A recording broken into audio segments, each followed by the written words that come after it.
নমস্কার বন্ধুরা, আমি আজকে আপনাদের মুসুরি ডাল চচ্চড়ি করে দেখাবো। এটা ভাত, রুটি, লুচি, পরোটা সব কিছুর সঙ্গেই খাওয়া যাবে, খেতে বেশ ভালো লাগে। দেখুন, আমি রসুন কুচি নিয়েছি, কাঁচা লঙ্কা চেরা, পেঁয়াজ কুচি, টমেটো কুচি আর একটা আলু সরু লম্বা করে কেটে রেখেছি। এখানে 1 কাপ মুসুরি ডাল ধুয়ে রেখেছি, তার মধ্যে আমি দিয়ে দিলাম পেঁয়াজ কুচি, কাঁচা লঙ্কা চেরা, আলু কুচি, টমেটো কুচি আর রসুন কুচি, আর দিয়ে দেবো স্বাদ মতো লবণ,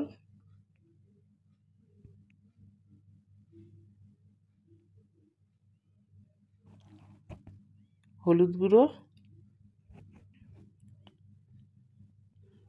সামান্য একটু কাশ্মীরি লঙ্কার গুঁড়ো কালারের জন্য, খুব বেশি দেওয়ার দরকার নেই। আর দেবো সর্ষের তেল, দিয়ে আমি ম্যারিনেট করে রেখে দেব। আমার রেসিপিটি যদি আপনাদের ভালো লাগে তাহলে লাইক, কমেন্ট, শেয়ার করবেন। আর নতুন বন্ধুদের বলছি, প্লিজ সাবস্ক্রাইব করে আমার পাশে থাকবেন। পাশের বেল আইকনটাও ক্লিক করে দেবেন, তাহলে সমস্ত ভিডিও নোটিফিকেশন আপনাদের কাছে পৌঁছে যাবে সবার আগে। আর পুরনো বন্ধুদের অনেক অনেক ধন্যবাদ আমার পাশে থাকার জন্য। এবার একটা কড়াই বসিয়েছি, কড়াইতে দিয়ে দিলাম সর্ষের তেল। এই রান্নাটা সর্ষের তেলে করলেই খেতে ভালো লাগবে। তাতে আমি এবার কালো জিরা ফোড়ন দিয়ে দেব।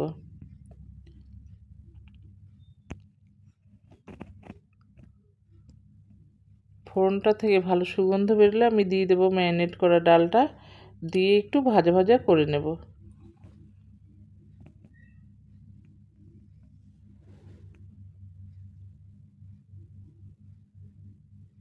এবার দিয়ে দিলাম একটু জিরে গুঁড়ো, আমি তখন দিতে ভুলে গেছি, এখন দিয়ে দিলাম।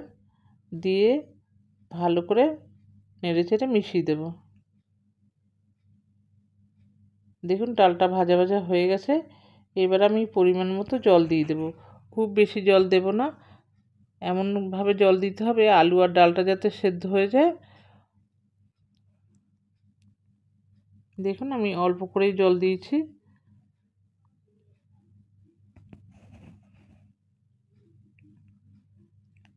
দেখুন, ফুটে গেছে।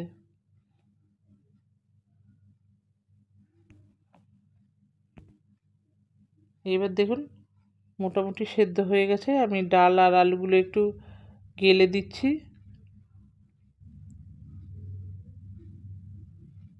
এটা একটু ঘন হলেই খেতে ভালো লাগবে, তার জন্য আমি আরেকটু ফুটিয়ে শুকিয়ে নেব। দেখুন, সমস্ত কিছু সেদ্ধ হয়ে গেছে খুব ভালো মতো। এবার আমি একটু স্বাদ মতো চিনি দিয়ে দেবো। যে যেরকম মিষ্টি পছন্দ করেন দেবেন, পছন্দ না করলে দেবেন না। এবার আমি সার্ভ করে নেব। গরম গরম এটা খেতে খুবই ভালো লাগে, আপনারা অবশ্যই একবার ট্রাই করবেন। দেখুন, আমি সার্ভ করে নিয়েছি। আবার দেখা হবে পরবর্তী ভিডিওতে। ভালো থাকবেন, সুস্থ থাকবেন, ধন্যবাদ।